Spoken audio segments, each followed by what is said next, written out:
Hello guys, welcome back to study. This is Dheeraj Kumar. अभी जो है ना आपके एग्जाम तक 3-4 वीडियो एक स्पेशल तौर पे आने वाली है वोकैबुलरीज की। पहला में वन वर्ड सब्स्टिट्यूशन, दूसरा इडियम फ्रेजेस और सिनोनिम एंटोनिम की लगातार डेली आएगी। ठीक है, 4 वीडियो तो 3 से 4 वीडियो ये जो है इंग्लिश की रेगुलर आएगी। फिर आपको ग्रामर का बन रहा है नोट्स, वो भी 2-3 दिन के अंदर मिल जाएगा आपको।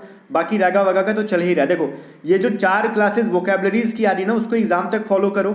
आपकी वोकैबुलरीज गारंटी देता हूँ बहुत जबरदस्त होने वाली है, क्योंकि जो प्रैक्टिस सेट चल रहा है ना जितना वोकैब का, वो एक पूरा देखो एसएससी के जगत में सबसे मास्टर ब्लास्टर बुक माना जाता है ब्लैक बुक को। जो इस बुक को रट जाता है उसका समझो वोकैबुलरीज बहुत बढ़िया हो जाता है। तो हम एसएससी वाले क्या करते हैं ना कि इस बुक को पूरा रट ही जाते हैं। पिछले 2 साल में हमने 1.5 साल के अंदर पूरा दबा के इसको रट लिया है। हमसे कहीं से पूछो तो हम फटाक से आंसर करते हैं। तो मैं चाहता हूं ना इस बुक में जितनी प्रैक्टिस सेट्स है ना, एग्जाम से पहले मैं आपको थोप दूं। ठीक है, आप कर लो पूरा, थोप दो इन द सेंस आपके दिमाग में घुसा दे हम लोग। तो आप पूरा एग्जाम में देखो, अगर मैं 300-400 सिखाता हूं, एटलीस्ट 200 भी आप सीख जाते हो। एग्जाम में हो सकता है कि वहां से सवाल है तो पट से आंसर कर दोगे। तो पूरा एकदम डेडिकेशन के साथ रेडी रहना। इस बुक को हल्के में मत लेना, बहुत ही जबरदस्त बुक है और पूरे जोश के साथ पढ़ना। ठीक है, दबा के पढ़ना। और चलो इसको कंटिन्यू करेंगे, बट कंटिन्यू करने से पहले एक इंपॉर्टेंट बात मैं आपको बताना चाहूंगा कि आप में से बहुत सारे लोगों का वोकैबुलरीज बहुत खराब होगा। तो बहुत ज्यादा वोकैब खराब है ना, तो आप हमारी वोकैब की पीडीएफ को बाई कर लो। ठीक है, रीजन इसके अंदर हमने 600 वोकैब डाला है। Top repeated 100 idiom phrases, top repeated previous year और न्यू मिला के one word substitutions, word meaning 60 plus, synonyms antonym 160 plus और स्पेलिंग मिस्टेक्स के 100 कर रखा है अपने इसके अंदर। तो इस पीडीएफ को एग्जाम से पहले रट जाओ, और उसको रट जाते हो तो आपकी आधी से अधिक वोकैबुलरी तैयार हो जाती है वहीं से। ठीक है, क्योंकि उसमें मोस्ट रिपीटेड चीजें हैं। कम टाइम के लिए ये वो वोकैबुलरीज की जो पीडीएफ है ना, वो आपके लिए रामबाण है। साथ ही साथ आपको बाई कैसे करना है, डिस्क्रिप्शन में या तो दिए गए लिंक से बाई कर लो या फिर हमारे टीम मेंबर को व्हाट्सअप करके बाई कर लो। ठीक है, व्हाट्सअप करके बाई करोगे तो टैक्स बचेगा आपका। अगर आपको मैथमेटिक्स में प्रॉब्लम आ रहा है तो मैथ के पीडीएफ को एग्जाम से पहले 2 बार बना के पूरा सॉल्व कर लो। जो भी क्वेश्चन नहीं समझ में आएगा उसका वीडियो सॉल्यूशन का लिंक पीडीएफ में रहेगा, वहां से वीडियो देख के समझ लेना। तो व्हाट्सअप करो और इस पीडीएफ को भी बाई कर लो। सारे क्वेश्चंस हिंदी और इंग्लिश दोनों में मैथ के पूरा सिलेबस फॉलो किया गया है। रीजनिंग में प्रॉब्लम आ रहा है, उसी प्रकार रीजनिंग की पीडीएफ बाई करके भी बना सकते हो एग्जाम से पहले 2 बार। और रीजनिंग का सॉल्यूशन पीडीएफ के अंदर दे रखा गया है। अगर आपको ऑनलाइन मॉक टेस्ट लगाना है तो एटीट्यूड स्टडी का एप्लीकेशन डाउनलोड करो, डिस्क्रिप्शन में लिंक है। और मैं कहता हूं ना कि हमारा मॉक टेस्ट लगाओ, आपको उसके अंदर रैंक भी पता चलेगा कि बच्चों के बीच में आपकी रैंक क्या है, सॉल्यूशंस भी देख पाओगे और वीडियो सॉल्यूशन भी देख पाओगे। जो मैथ आपको समझ में नहीं आएगा उसका शॉर्टकट हमने वीडियो सॉल्यूशन में बता रखा है। एग्जाम में बहुत ज्यादा हेल्प मिलने वाला है। हमारे मॉक टेस्ट आप लगा के जाओ और पूरा वीडियो सॉल्यूशन देखे जाओ। एग्जाम में आपने फोड़ नहीं दिया ना तो अपना नाम बदल देंगे। ठीक है, तो जाओ, डिस्क्रिप्शन में लिंक दे रखा है सबका। आ जाओ हम अपने टेस्ट की तरफ चलते हैं। पहला क्वेश्चन क्या कह रहा है, सुनो। A person belonging to a foreign country. देखो ये जो चीज है, मैं इसको पहले बता दूं, फोन से रिकॉर्ड कर रहा हूं, लैपटॉप या फिर सिस्टम से रिकॉर्ड नहीं कर रहा है इसको। ठीक है, तो इसको मैं फोन से रिकॉर्ड कर रहा हूं, वॉइस में थोड़ा डिफरेंस आपको लग रहा होगा इसके अंदर। तो पहला क्वेश्चन है, a person belonging to a foreign country. एक ऐसा इंसान जो विदेश, फॉरेन कंट्री मतलब विदेश से संबंध रखता हो, विदेशी हो, हमारा कंट्री का नहीं हो। तो कुछ लोग ना, जैसे मैंने इसको टेलीग्राम पे डाला था, हमारे टीम मेंबर ने एलियन उसका आंसर किया था। करेक्ट आंसर एलियन ही होगा। तो बच्चे कह रहे थे कुछ लोग कि मास्टर साहब एलियन का मतलब तो दूसरे ग्रह का इंसान होता है। सुनो, एलियन एक वर्ड होता है, एलियन का मतलब दूसरे ग्रह का इंसान होता है, सही बात कर रहे हो। लेकिन एलियन का मतलब होता है ना जो हमारे यहाँ का ना हो। ध्यान से सुनना, वो या तो अनजान हो, अननोन का सिनोनिम भी होता है एलियन, या फिर वो दूसरे देश का हो, दूसरे ग्रुप का हो, दूसरे ग्रह का हो, उसको एलियन कहते हैं। बात समझ में आ गया? तो अ पर्सन बिलोंग्स टू या फिर belonging to a foreign country, alien answer करोगे एग्जाम में। बहुत वीवीआई सारी चीज है। सुनो यहाँ पे, something that can not be avoided. एक ऐसा चीज जिसको हम लोग अवॉइड नहीं कर सकते हैं। ठीक है, जिसको टाल नहीं सकते हैं, उसको क्या कहते हैं? सुनो, उसको कहते हैं इनइविटेबल। इनइविटेबल का मतलब जिसको टाल नहीं सकते। अब देखो, बाकी का तो अर्थ समझाना इंपॉर्टेंट नहीं लगता मेरे को, आगे हम लोग पढ़ेंगे, फिर भी मैं बता देता हूं आपकी तसल्ली के लिए। इनडिलीबल का मतलब होता है जिसको डिलीट नहीं किया जा सकता। इनफेलिबल, जो कभी गलती ना करे। इनविंसिबल, जिसपे जीता नहीं जा सके। बट इतना हम लोग जाएंगे डेप्थ में तो आप भूल जाओगे। ठीक है, आप डायरेक्टली आंसर याद करो। Something that can not be avoided, जिसको टाला, अवॉइड का मतलब जिसको टाला जा, और यहाँ पे कैन नॉट, जिसको टाला नहीं जा सके। तो जिसको हम लोग टाल नहीं सकते उसको कहते हैं हम लोग इनएविटेबल। क्या कहते हैं भैया? इनएविटेबल, जिसको ठेल नहीं सकते मतलब टाल नहीं सकते, ठीक है, तो इनएविटेबल। और जिसको टाल सकते हैं, यहाँ पे अगर नॉट हट जाए, लिखिए something that can be avoided, जिसको टाल सके तो यहाँ से इन हट जाएगा, आई एन हट जाएगा, उसको कहेंगे इविटेबल, उसको टाला जा सकता है। और जिसको नहीं टाला जा सकता उसको इनएविटेबल कहते हैं। आ गया बात समझ में? आगे देखो, आगे क्या कह रहा है, सुनो। A group of singer in a church, एक चर्च के अंदर जो ग्रुप होता है सिंगर्स का, ध्यान देखना, ध्यान से सुनना, सिंगर्स का ग्रुप चर्च के अंदर हो या फिर कहीं भी हो, गायकों के समूह को क्या कहते हैं हम लोग? कोयर कहते हैं, ठीक है। कुछ लोग इसको चोयर पढ़ देते हैं, लेकिन कोयर इसका सही आंसर है। आगे देखो, करेक्ट आंसर क्या है? CHOIR, ठीक है। चलो, ये चीज कह रहा है one who does not tyre easily, मतलब एक ऐसा इंसान जो आसानी से थके नहीं, एक ऐसा इंसान जो आसानी से थकता नहीं है, उसको क्या कहते हैं? उसको कहते हैं सर जी, क्या कहते हैं? इनएविटेबल का मतलब मैंने बता दिया आपको, जो चीज टाला नहीं जा सके। इनडेलीबल का मतलब मैंने बता दिया, जो डिलीट नहीं किया जा सके। अब सुनो, इनफेलिबल का भी मतलब बताया, जो गलती ना करे। तो बचा कौन सा? इनडेफिटिजेबल, जिसको हराया नहीं जा सके, डिफेट नहीं करा जा सकता। देखो, जिसको थकाया नहीं जा सके उसका कहने का मतलब वो थकेगा नहीं तो वह हारेगा नहीं। और वही डिफेट का मतलब क्या होता है? डिफेट, रूट वर्ड देखो इसके अंदर क्या है, डिफेट। इसका मतलब क्या होता है? थकना, हारना। तो इन लग गया तो वो ना तो थकेगा ना तो हारेगा, ठीक है। तो करेक्ट आंसर क्या हो जाएगा? बी। तो लास्ट में कमेंट करके भी बोलना 30 क्वेश्चन है, 30 में से कितने आपको पहले से याद है और कितने नए नए चीजों सीखने के लिए मिले। इम्पॉसिबल और एक्सट्रीमली डिफिकल्ट टू अंडरस्टैंड, देखो एक ऐसा चीज जो हमारे लिए या तो बहुत ज्यादा इम्पॉसिबल हो, संभव ना हो, या फिर बहुत ज्यादा मुश्किल हो, क्या करना? अंडरस्टैंड करना, समझना, ठीक है। समझना हमारे लिए मुश्किल हो तो उसको क्या कहते हैं? इनकॉम्प्रिहेंसिबल। कॉम्प्रिहेंसिबल का मतलब जो समझ में आ जाए, अगर इन लग जाए, IN लग जाए उसके पहले, वो हो गया उसका निगेटिव। इनकॉम्प्रिहेंसिबल, जो चीज समझ में आसानी से ना आए या फिर समझने में बहुत ज्यादा मुश्किल हो, जैसे ज्योमेट्री लोगों के लिए, जैसे ट्राइगोनोमेट्री, या फिर कुछ लोगों के लिए मैथमेटिक्स, उनके लिए इनकॉम्प्रिहेंसिबल हो जाता है, उनको जल्दी समझ में नहीं आता। क्लियर है? तो वही चीज है, एग्जाम्पल मैंने दे दिया, आपको समझ में आ जाए। बाकी ये सभी चीजें तो आपको मतलब पता ही होगा। नहीं पता है तो टेंशन नहीं लो, आगे हम लोग पढ़ेंगे, ठीक है। मैं सबको नहीं बता सकता, ऑडिबल इनऑडिबल का मतलब जो सुनाई ना दे, ऐसे रटने लगूँ ना मैं सबका हिंदी, तो आप कंफ्यूज हो जाओगे। तो मैं कह रहा हूँ सिर्फ टू द पॉइंट हम लोग याद करेंगे, जिसका जो आंसर है बस वही। एग्जाम में अगर सेम ऑप्शन के साथ आ गया ना तो आप कंफ्यूज हो जाओगे, मेरे को पक्का पता है, क्योंकि मैं भी एस्पिरेंट था तो मेरे साथ होता था ऐसा।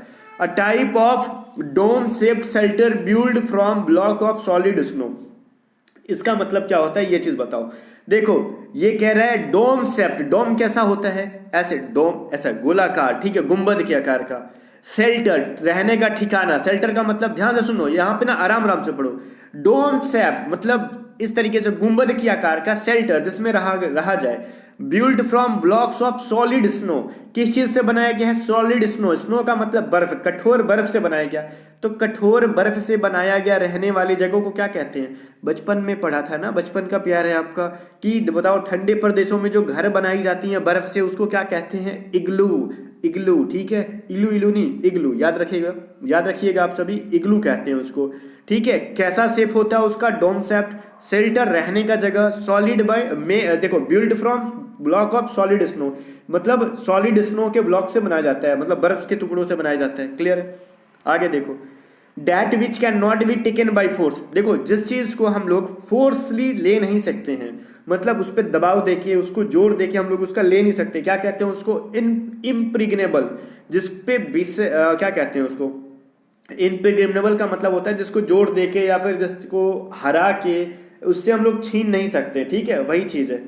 क्लियर है? जिसपे हम लोग फोर्स से दबदबा बना के कब्जा नहीं कर सकते, उसको कहते हैं हम लोग इम्प्रिग्नेबल। क्लियर है? आगे देखो, आगे कह रहा है अ लार्ज इंप्रेसिव हाउस, एक बहुत बड़ा ऐसा घर जिसको देख के लोग इंप्रेस हो जाते हो, ठीक है, उसको क्या कहते हैं? उसको मैंसन कहते हैं। अब देखो, मैंसन से मैं बताता हूँ आपको, पबजी वालों ध्यान से सुनना। पबजी खेले हो? मैं भी खेलता था, बहुत मजा आता था, ठीक है, लेकिन काम पढ़ाई करने के बाद खेलता था। तो पबजी में एक मैप में मैंसन था, मैंसन, ठीक है। अब वहां पे जाते थे, देखते थे बड़ी बड़ी हवेली रहती थी मैंसन के अंदर, अच्छा खासा लूट मिल जाता था। तो वो कितनी बड़ी हवेली थी, देखने पे मजा आता था। तो वही वाला मैंसन, एक बहुत बड़ा घर जिसको देख के ही खुश हो जाए लोग, उसको मैंसन कहते हैं।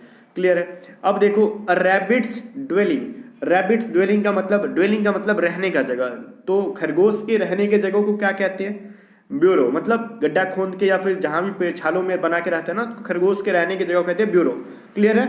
आगे याद रखोगे आप इसको। आगे देखो, यहाँ पे इस पीडीएफ में आंसर भी दे रखा है, मैं आपको पीडीएफ दे दूंगा, बट जरूरी नहीं कि आज के आज ही आपको मिल जाए।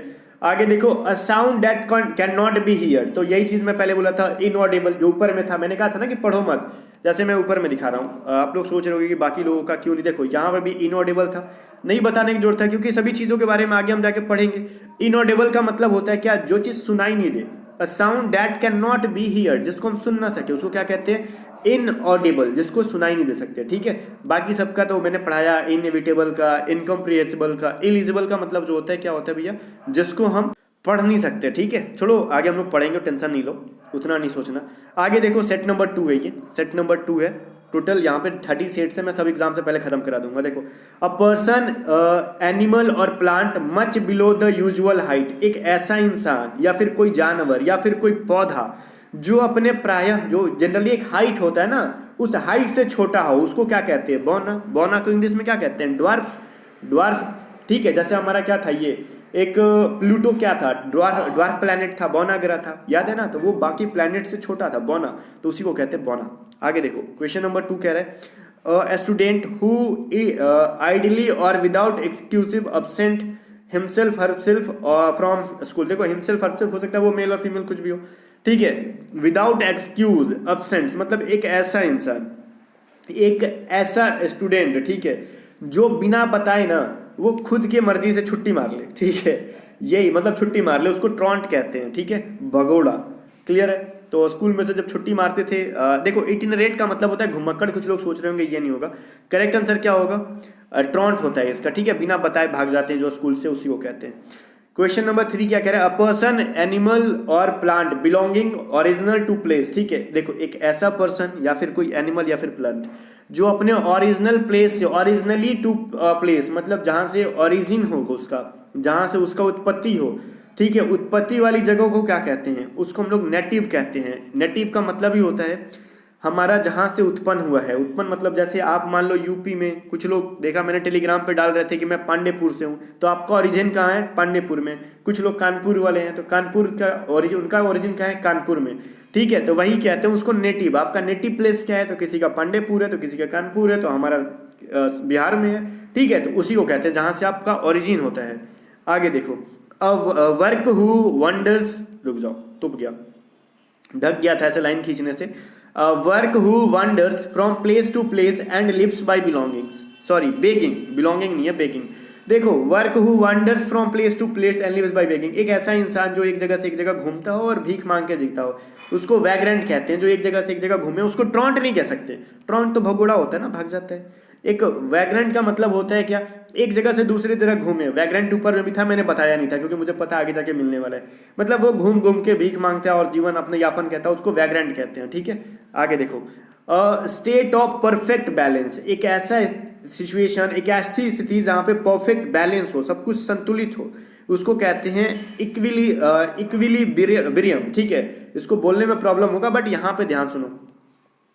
इक्विलिब्रियम का मतलब वही होता है, क्या कहते हैं इसको यार, इक्विलिब्रियम कहते हैं उसको। ठीक है, बाकी अपना प्रोनाउंसिएशन पे थोड़ा फोकस करना है, तो जरूरी नहीं है कि हर कोई का एसेंट एक जैसा हो। हम इंडियन से हमारा एसेंट यूरोपियन की तरह नहीं हो सकता भैया। वैसे भी हमारा ना तो ये इनके साथ पैदाइशी झगड़ा चलता है यूपी बिहार वालों का इंग्लिश के साथ। ठीक है, बाकी समझ सकते हो, हमारे प्रोनाउंसिएशन थोड़े से अलग लेवल के होते हैं। आगे देखो, 6 नंबर क्या है, ए पर्सन हु ड्रॉज और प्रोड्यूस मैप। ठीक है, एक ऐसा इंसान जो ड्रॉ करता हो, मैप को बनाता हो और प्रोड्यूसर मैप। ठीक है, ड्रॉ करता हो या फिर वही मतलब मैप बनाता हो, उसको क्या कहते हैं हम लोग, जो नक्शा बनाता है उसको कहते हैं हम लोग कार्टोग्राफर। क्या कहते हैं उसको सर, कार्टोग्राफर। बाकी इन सब में मैं बता दूं एक बार, इन सब का मतलब क्या होता है। कार्टोग्राफर का मतलब नक्शा बनाना, मैप बनाने वाले को। कैलीग्राफर का मतलब होता है ना, जैसे एक जो सुंदर लिखने की जो सुंदर लिखता है। जो लेक्सिकोग्राफर जो डिक्शनरी बनाता है। कोरियोग्राफर वही जो संगीत डांस वांस का नहीं करता है, लिखता है, उसी को कोरियोग्राफर करते हैं। ठीक है, आगे कह रहा है 7 नंबर, an enclosure to keep the birds in, मतलब एक जो है चिड़ियों को जहां रखा जाता है, जहां पे चिड़ियों को रखा जाता है उसको एवियरी कहते हैं। और एपियरी और एवियरी में बहुत कंफ्यूजन होगा। एपियरी का मतलब मधुमक्खी रखा जाता है, एवियरी का मतलब बर्ड्स रखा जाता है। ध्यान देना, बर्ड्स वाले को एवियरी कहते हैं। क्या कहते हैं, जहां पे पक्षियों को रखा जाए उसको एवियरी, जहाँ पे कीप द बर्ड्स लगा कि हाँ चिड़िया रखने के बारे में बात कहा जा रहा है, तो फटाक से एवियरी कह देना आप, बर्ड्स वाला। ठीक है, आगे देखो 8 नंबर कह रहा है an inscription on a tombstone written in memory of the disease. ठीक है, इसका मतलब लिख रहा है क्या, एक ऐसा टॉम्ब जहां पे किसी की याद में कुछ कुछ इंस्क्रिप्शन क्या होता है, मतलब पत्थरों पे शिलान्यास किया रहता है, लिखा रहता है। ठीक है, तो पत्थरों पर जो लिखा रहता है उसको हम लोग एपिटैफ कहते हैं। ठीक है, कब्र पर इंगित करना जिसको कहते हैं, ठीक है, उसी को कहते हैं एपिटैफ। क्लियर है, चलो ये चीज याद रखोगे। 9 नंबर कह रहे हैं someone who believes that people cannot change the way event will happen। मतलब कुछ ऐसा विश्वास, एक ऐसा इंसान जो विश्वास करता हो, ठीक है, कि इंसान कुछ भी चीजों को बदल नहीं सकता, जो आने वाली घटनाएं हैं उसको हम लोग बदल नहीं सकता, वो तो होकर ही रहेगी। मतलब जो भाग्य पर विश्वास करता है। कुछ लोग कहते हैं ना ये जो होना होगा वो तो हो के रहेगा, हम काहे परेशान हो रहे इतना। तो ठीक है, जिंदगी में मरना लिखना है तो जाओ ट्रक के आगे खड़ा हो जाओ, इतना विश्वास है तो नहीं मरोगे। ठीक है ना, अगर जिस दिन लिखा होगा उसी दिन मरोगे। तो वो जो ऐसे इंसान होते हैं ना उसको कहते हैं फैटालिस्ट, भाग्यवादी। क्या कहते हैं उसको, फैटालिस्ट, जो अपने भाग्य पे सिर्फ विश्वास करे। ठीक है, चलो आगे क्वेश्चन क्या कह रहे हैं, a person living at the same time, एक ऐसा इंसान जो सेम टाइम में जीता हो, मतलब एक ऐसा इंसान उसको कहते हैं कॉन्टेम्पोररीज। ठीक है, अब इसका मतलब क्या हुआ मैं बताता हूँ, सुनो। जैसे महात्मा गांधी और जवाहरलाल नेहरू एक समय में जी रहे थे, वो एक दूसरे क्या थे, कॉन्टेम्पोररीज थे। आप क्या हो, हम और आप एक टाइम पे जी रहे हैं, या फिर आप और आपके दोस्त क्या हो, कॉन्टेम्पोररीज हो, एक टाइम पे जी रहे हो। ठीक है, समकालीन होना इसका मतलब होता है। आगे देखो, अब प्रैक्टिस सेट नंबर 3 देखते हैं, वन वर्ड सब्स्टिट्यूशन का। 3-3 करके रेगुलर देखेंगे तो 30-30 भी देखेंगे ना, तो अभी 10 दिन एग्जाम में 300 हम नया सीख जाएंगे इसके अंदर, बहुत मजेदार होगा। ठीक है, आगे कह रहा है rapid increases in the number of amount of something, मतलब कोई चीज जो रैपिडली बढ़ता हो, कोई भी चीज जो तेजी से बढ़ता हो, rapid increase in the number और अमाउंट ऑफ समथिंग, कोई भी चीज जब तेजी से बढ़ता हो उसको कहते हैं क्या, प्रोलिफरेशन, मतलब तेजी से बढ़ना, तीव्र गति से बढ़ना। ठीक है, क्या कहते हैं, प्रोलिफरेशन का मतलब तीव्र गति से बढ़ना, याद रखोगे आप। लिविंग इन एयर, जो हवा में रहता हो, ठीक है, जो हवा में रहता हो उसको क्या कहते हैं हम लोग, एरियल कहते हैं। हेवनली नहीं, हेवनली तो स्वर्ग से रिलेटेड हो गया। फेदरी मतलब पंख वाला नहीं, आपसे कह रहा है एरियल, जो लिविंग इन एयर का मतलब होता है एरियल।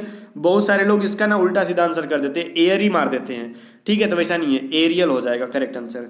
फिर आगे कह रहा है an instrument used for measuring atmosphere pressure, तो ये तो बच्चा बच्चा मार देगा। ठीक है, क्या मार देगा भाई, जिस चीज को एटमॉस्फेयर का प्रेशर, तो बैरोमीटर के तहत से क्या नापते हैं हम लोग, वायुमंडलीय दबाव को मापते हैं। तो साइंस में पढ़े हो बैरोमीटर, तो सबको ही मार देता है, इसके अंदर कुछ नहीं था मेरे को लगता है। आगे कह रहा 4 number, the study of human history and pre history through the excavation of sites, मतलब देखो उतना नहीं पढ़ना, इसलिए पढ़ो। ह्यूमन हिस्ट्री के बारे में जब हम पढ़ रहे होते हैं तो उसको हम लोग आर्कियोलॉजी कहते हैं। हमारे पुरातत्व विभाग के बारे में, हमारी पुरानी सामाजिक जीवन कैसी बीतती थी, हमारी समाज कैसी थी, उसको हम लोग क्या कहते हैं, आर्कियोलॉजी कहते हैं। ठीक है, ये चीज याद रखोगे आप। A person who can speak only 2 languages, जो सिर्फ 2 लैंग्वेज बोल सकता हो उसको बाइलिंगुअल कहते हैं। ठीक है, जो सिर्फ 2 लैंग्वेज बोल सकता है उसको क्या कहते हैं हम लोग, बाइलिंगुअल। बाई वर्ड आ गया वहां पे समझ लेना 2 चीजों से संबंधित होगा। ठीक है, बाइलिंगुअल का मतलब, बाइलेटरल का मतलब द्विपक्षीय, 2 लोगों के बीच होने वाला कोई चीज। आगे 6 number, guide the course of a ship specially by using instrument of maps. ठीक है, मैप्स की मदद से, देखो यहाँ पे सिंपल सुनो, शिप के अंदर, ठीक है, हम किस चीज का यूज करते हैं बताओ, guide the course of a ship, ship के अंदर किस चीज का यूज करते हैं, यूजिंग इंस्ट्रूमेंट ऑफ इंस्ट्रूमेंट्स और मैप, मैप के तौर पे। ठीक है, या फिर मैप के तौर पे, या फिर कोई गैजेट के तौर पे किस चीज का इस्तेमाल करते हैं, उसको क्या कहते हैं, उसको नेविगेट कहते हैं। नेविगेट करना मतलब दिशा का पता करना, एंकर नहीं, दिशा का ज्ञान करने के लिए नेविगेशन यूज करते हैं हम लोग। आपने किसी वेबसाइट में नेविगेशन बार देखा होगा, ठीक है, तो वहां से हमको समझ में आता है ना कि हमको क्या करना है, कहाँ जाना है, वहां से डायरेक्शन मिलता है अपने को नेविगेशन से। ठीक है, आगे देखो, ये तो सबको पता होगा, रेमेडी फॉर ऑल डिजीज। मैं बार बार इस वर्ड को यूज करता हूँ, रामबाण है, रामबाण है, हमारा मैथ का पीडीएफ रामबाण है, हमारा वोकैब का पीडीएफ रामबाण है, मैं हमेशा यूज करता हूँ, जिसको कहते हैं पैनेसिया। पैनेसिया का मतलब होता है एक ऐसा, मतलब रामबाण इलाज जो बहुत सारे बीमारियों का इलाज कर दे। ठीक है, 8 नंबर कह रहे हैं, वही चीज है, रिपीट किया, that which can not B heard, जिसको सुन नहीं सकते। बताओ क्या करेंगे, ऑब्वियसली आपको याद हो गया होगा, इनऑडिबल, जिसको हम लोग सुन नहीं सकते हैं। आगे 9 नंबर कह रहे हैं, one whose hobby is stamp collection, जिसको स्टैम्प कलेक्ट करने का ना हॉबी हो, उसको क्या कहते हैं? उसको हम लोग कहते हैं फिलैटलिस्ट। फिलैटलिस्ट मतलब होता है ना स्टैम्प को बटोरना, इकट्ठा संग्रह करना, ठीक है, तो उसको कहते हैं फिलैटलिस्ट। आगे याद रखोगे आप, स्टैम्प का कलेक्शन करने वाला लत हो जाता है ये।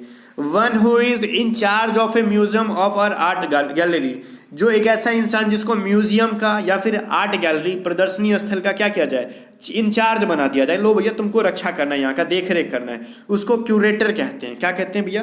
क्यूरेटर कहते हैं। तो ये चीज याद रखोगे, ठीक है।